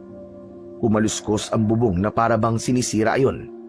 Ako naman ay inilabas ko ang martilyo habang nananatili sa aking bewang ang itak. Pareho kaming nagulat ni Amelia nang masira ng isang aswang na tiktik ang bubong ng bahay namin. Ngunit matapang na pinana yun ni Amelia. Tinamaan ang aswang sa muka, dahilan para mahulog siya sa lupa, habang ako naman ay hinarap ang aswang na dumaan sa bintana. Pinalo ko siya ng martilyo sa ulo kaya nagulat ako nang biglang masunog ang katawan ng aswang. Totoo nga, may kakayahan nga ang martilyo na pumatay ng mga aswang. Isa nga tong agimat. Dahil sa sandatang yon, nawala ang pag-aalala ko. Lahat ng pumasok sa aming bahay ay minartilyo ko ang ulo. Muli kong isinuksok ang martilyo sa aking bewang at itak naman ang ginamit ko. Dahil marami na ang umatake sa amin, bawat wasiwas ko sa ere ng itak ay tinatamaan ko sila ng taga. Pero dahil hindi sila tinatablan ng itak ko, napilitan akong itapon yon at tumarak ang talim sa isang tiktik na sumira naman sa aming dingding. Naging malikot ang mga mata naming mag-asawa dahil alerto kami sa paligid. Biglang nabutas ang dingding at lumusot ang kamay ni Mang Natoy. Sinakal niya ako at naramdaman ko ang pagbaon ng kuko niya sa likod ko. Nagpumiglas ako. Lumaban ako para sa buhay ko. Pero dahil malakas ang braso ni Mang Natoy, hindi ako makaalis sa pagkakasakal niya. Huwag mo nang ipagkait sa amin ang asawa mo. Hindi ko hahayaan na makuha niyo mag-ina ko. Dadaan muna kayo sa bangkay ko, mga hayop kayo! Sa kabila ng pagpupumiglas ko, nakita ko ang aking asawa. Itinutok ni Amelia ang pana sa braso ni Mang Natoy na nakasakal pa rin sa aking leeg. At nang tamaan ng aswang sa braso, natanggal ang pagkakasakal ni Mang Natoy sa aking leeg. Sako naman siya hinampas ng martilyo, pero nakailag siya. Lumayo si Mang Natoy at pumalit ang iba niyang mga kasama. Nagulat kami nang lumitaw sa harapan namin si Kiko, ang batang aswang. Sinugod niya ang asawa ko, kaya agad ko siyang pinukpok ng martilyo sa ulo. Isang palo lang ang ginawa ko at nasunog na siya kagad. At naging abo. Nakita naman yun ni Mang Natoy. Hindi! Ang anak ko! Pinatay mo ang anak ko! Kulang pa yan sa mga buhay na kinuha nyo! Mga demonyo kayo! At dahil meron na namang nakapasok na mga aswang sa loob ng bahay namin, ginamit ko ang lahat ng mga natutunan ko sa kulungan kung paano makipaglaban. Umikot ako at pinalo ng pinalo ang ulo ng mga tiktik hanggang sa madurog ang kanilang ulo. Lumiyab ang katawan ng mga tiktik at naging abo. Napuno ng ingay ang paligid habang sina Mang Natoy at Lola Lukring ay nananatiling nakatayo sa harap ng aming bakuran. Pinapanood nila kung paano kami nakikipaglaban sa alagad ng mga ito. Si Amelia naman, hindi siya mahawakan ng mga aswang dahil sa kulungan na ginawa ko. Inilulusot ng aking asawa ang pana sa butas, kaya marami na rin siyang napapatay. Nangihina akong napaluhod sa sahig na kawayan. Hanggang sa bigla akong sinakal sa leeg ng dila ng tiktik mula sa silong ng aming bahay. Humigpit ang pagkakasakal niya sa leeg ko. Mga demonyo kayo! Hindi niyo ako mapapatay! Hindi ako makakapayag! Hinawakan ko ang dila ng tiktik. Malakas ko yung hinila. Sumigaw ang aswang sa labis na sakit. Maigpit kong hinawakan ng martilyo. Pagkatapos ay pinukpok ko ng paulit-ulit ang dila ng aswang. Halos magwala siya sa nararamdamang init mula sa agimat kong martilyo. Nasunog siya sa silong habang nagkakakawag ang kanyang katawan. Maya-maya pa ay sabay-sabay silang umatake. Dinampot ko naman ang mga sibat at isa-isa ko silang hinagisa ng sibat. Tumama ang lahat ng pag-atake ko sa kanilang dibdib. Bumagsak sila sa lupa. Habang hawak ang sibat, napilit nilang tinatanggal sa pagkakabaon sa kanilang katawan. Sinulyapan ko si Amelia na abala pa rin sa pagpana sa mga aswang na nasa bubong. Amelia! Mag-iingat ka! Huwag mo akong alalahanin, Marco. Sinisiguro ko na mapapatay silang lahat. Muli akong tumingin sa labas ng bahay at wala na sina Mang Natoy at Lola Lukring doon. hanggang sa bigla na lamang silang lumitaw sa aking harapan at nagpakawala sila ng tig-isang suntok sa akin na tumama naman sa aking dibdib at muka. Bumagsak ako ng pasadsad sa sahig. Nakita ko si Lola Lokring na sinisira ang harang sa kulungan ng asawa ko, pero dahil pati yun ay nilagyan ko ng langis. Napaso siya. Napasigaw siya dahil sa sakit. Pinana ito ni Amelia. Tumama yon sa dibdib ng matanda. Agad naman akong bumangon at tangka na sanang aatakihin ko ito ng palo ng martilyo. Ngunit nahawakan ako ni Mang Natoy sa braso. Sinuntok niya ako, pero naiharang ko sa kamay niya ang martilyo. Tumalsik si Mang Natoy dahil sa kapangyarihang taglay ng hawak kong agimat. Dahil doon, nakita ko na kumislap ang kanyang kwintas. Hindi kaya naroon ang lakas niya sa suot niyang kwintas? Sinubukan kong lumapit sa kanya at nakipaglaban ng mano-mano kay Mang Natoy, pero biglang naagaw ang atensyon ko nang sumigaw si Amelia. Marco! Marco! Pagtingin ko, dumaan pala si Lola Lokring sa silong at sinira na yon. Nagawa niyang mahila ang paa ni Amelia, kaya wala akong nagawa kundi iwanan ang nakahigang si Mang Natoy. Tinulungan ko muna ang asawa ko mula sa aswang na si Lola Lokring. Nabitiwan ng aking asawa ang pana dahil sa pagpupumiglas niya. Pero nang lalapitan ko na sana ang kinaroroonan ng asawa ko, nahawakan na naman ako sa paa ni Mang Natoy. Saan ka pupunta? Dito ka lang. Tayo magtuos. Pabayaan mo na ang asawa mo. Hindi ko hayaan na makuha niyo ang mag-ina ko! Sinipa ko siya sa muka at pinukpok ko ang kamay niya gamit ang martilyo. Nabitiwan niya ang paa ko. Sa kabila ng pagpapambuno namin ni Mang Natoy, mas inisip ko ang kalagayan ni Amelia. Kitang-kita ko na malapit na siyang mahulog sa silong at baka tuluyang makalabas sa ginawa kong kulungan. Pero ginawa ng asawa ko ang lahat para hindi magtagumpay ang aswang na si Lola Lokring. Akin ka na! Sa akin ka na ngayon! Sa akin na ang anak niya! Bitiwan mo ako, hayop ka! Marco! Marco, tulungan mo ako sa demonyong ito! Amelia! Huwag ka lalabas! Lumaban ka! Huwag ka magpapatalo sa kanya! Isuot mo sa leg niya ang kwintas na bote ng langis! Sinunod ako ng aking asawa habang nagpapambuno naman kami ni Mang Natoy. Tumalsik ang hawak kong martilyo. Nakipag-agawan ako sa kanya sa martilyo dahil akala niya maahawakan niya yon. Sakto na nakapitan niya na ang hawakan ng martilyo. Nasunog ang kamay niya at naputol. Umalingaw-ngaw ang sigaw niya sa buong paligid dahil sa labis na sakit. Ang kamay ko! Walang hiya ka! Magbabayad ka! Mabilis kong dinampot ang martilyo at nang mahawakan ko yon, agad ko siyang pinalo ng aking martilyo. Sa ulo at dibdib ang tama niya na halos mabasag ang kanyang bungo. Kinuha ko ang suot niyang kwintas. Sinira ko yon at pinukpok din ang martilyo.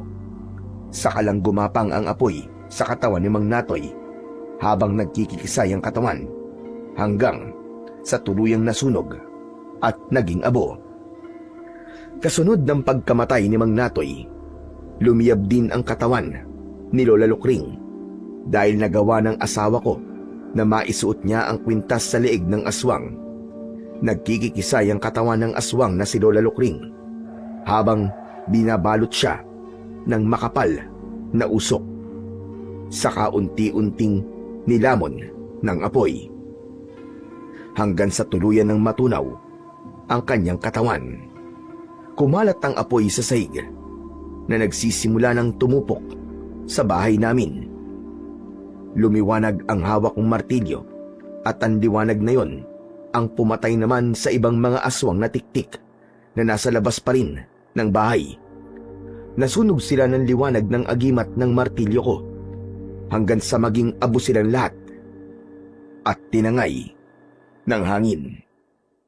Nilapitan ko ang asawa kong si Amelia at hinila ang kanyang kamay. Mahal ko, salamat sa Diyos. Halika na, lumabas na tayo ng bahay. Malapit na masunog ang bahay natin. Marco, masakit ang paa ko. Hindi ko maigalaw.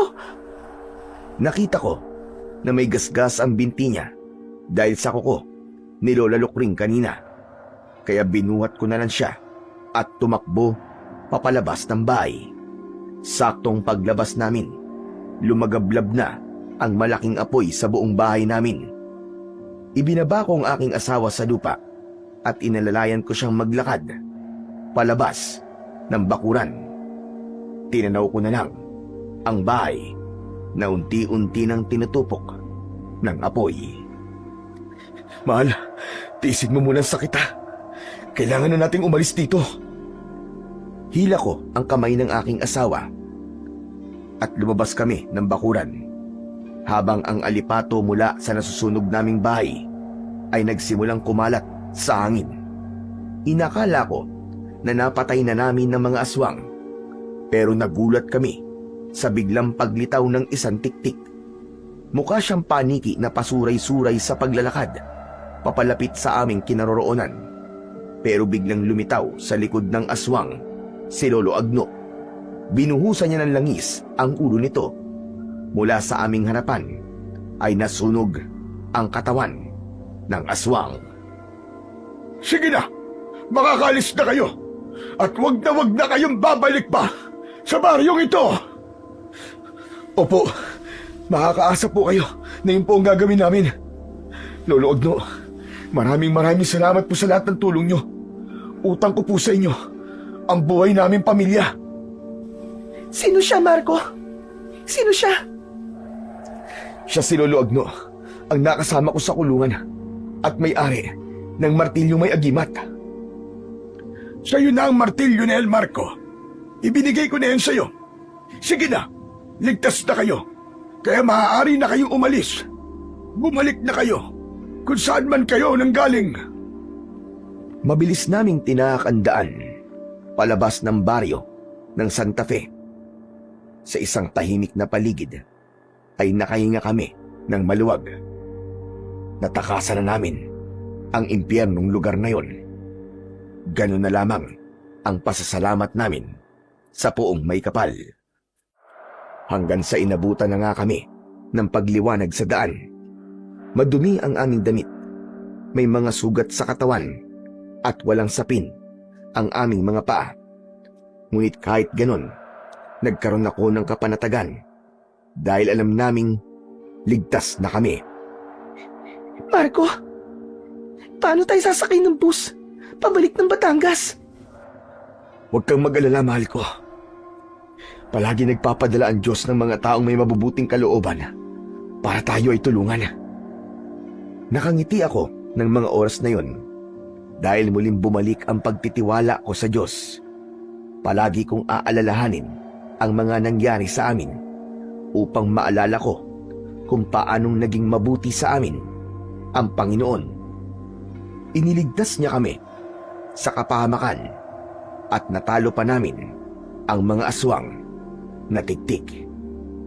Tahimik kaming naglakad hanggang sa makarating kami sa gilid ng daan kung saan kami ibinaba ng lalaking naghatid sa amin sa lugar na yon.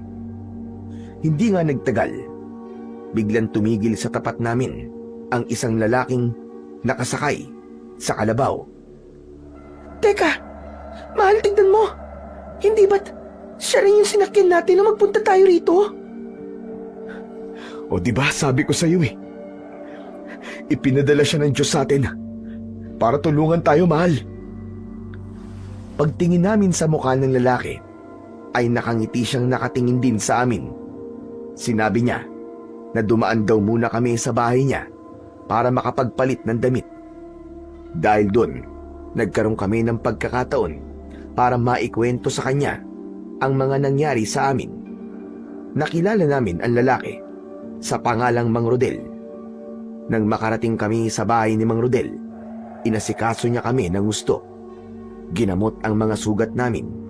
Binigyan kami ng sapin sa paa at pera na pamasahe, kalakip ang isang numero ng kanyang telepono sa Batangas.